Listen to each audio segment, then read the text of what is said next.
In this video, I'm going to take a look at the RokBlok. This is a product that was launched on Kickstarter in December 2016, and it got successfully funded. The finished products were initially due to get to customers in September 17, and it only fell slightly behind schedule, with the first shipments going out in December 17. But this was just after the company founder appeared on the US TV show Shark Tank, where he sold the entire company for $500,000. Now, the RokBlok is a modern take on the Soundwagon. That's a product that's been on the market, I think, since the late 1960s. It's a vehicle that drives around in circles on a record whilst playing it. Vintage Soundwagons are now a collectible novelty, and they continue to be marketed under the name of the Record Runner, although they are perhaps better known as the Vinyl Killer because of their propensity towards damaging records.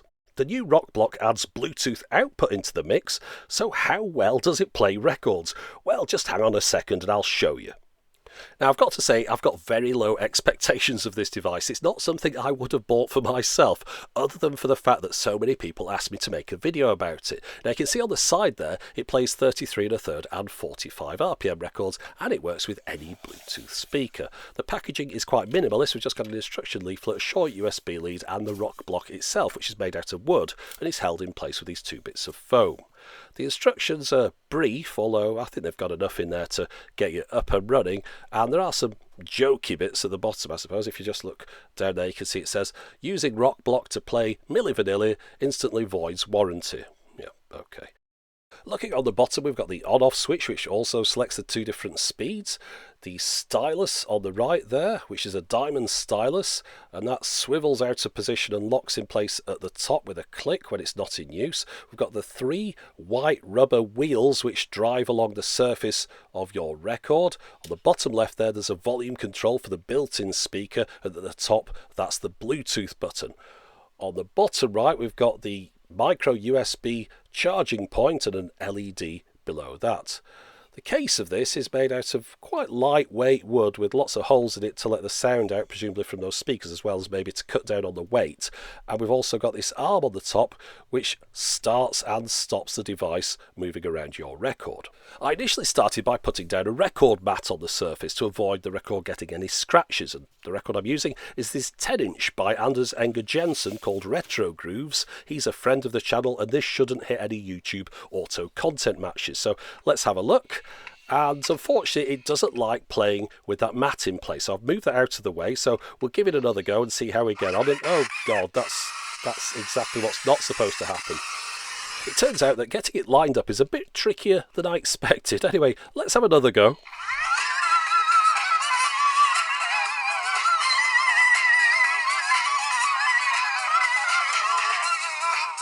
Well, that's terrible, isn't it? And just look at the record, where the record's being played. You can see the mark going round it in a loop, where it's worn down the groove. And, of course, there's two big scratches as well, where it drove across it earlier on. So, yeah, thanks for that, RokBlok. You've ruined that record. But anyway, I'm not going to use any others with it. We'll just keep trying it with this one.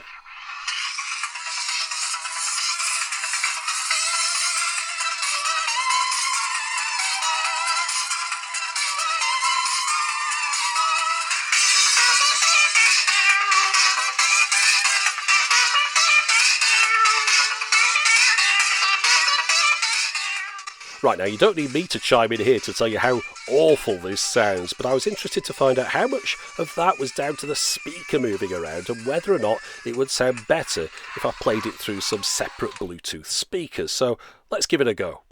So to connect up, get your speakers into discovery mode or whatever it's called, hold down the button on the bottom of the RokBlok until the light goes on solid to show that the two things are connected together. And now let's have a listen to it over Bluetooth speakers.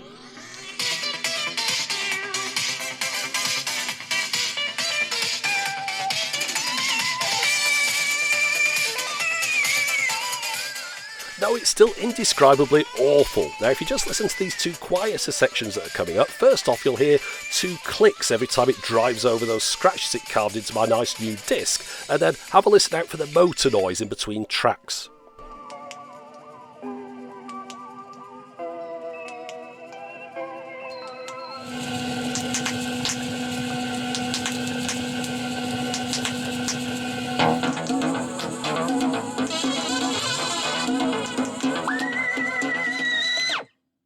Now, being a charitable sort of chap, I thought, well, it can't be this bad, surely. I wasn't expecting it to be good, but, I mean, this is taking things to a whole new level.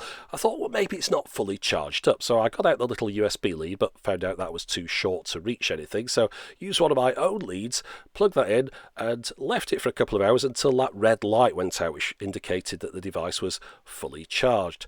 So once it was fully charged, I thought, right, here we go, we'll give it one more go, put it on a record, and it was just as bad as before.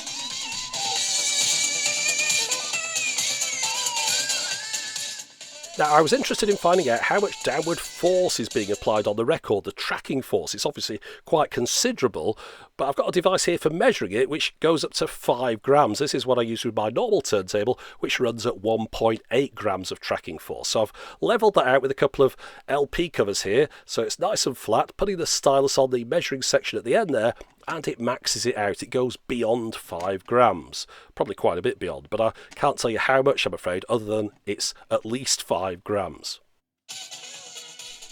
So to sum up, well, just remember I'm only one individual giving you my own personal opinion, and it's truly one of the worst products I've ever had the misfortune to use. It's an abomination. It's got one job, to play records, but would you want to listen to records played through it? No. Is it going to damage the records while it plays them? Well, from my experience, the answer's yes. And it's not even cheap. It cost me about £100 to get one imported to the UK. You can get a decent record player for that. For example, the Audio-Technica AT-LP60. No, the only way this could be worse would be if I paid $500,000 for it. Anyway, that's it for the moment. As always, thanks for watching.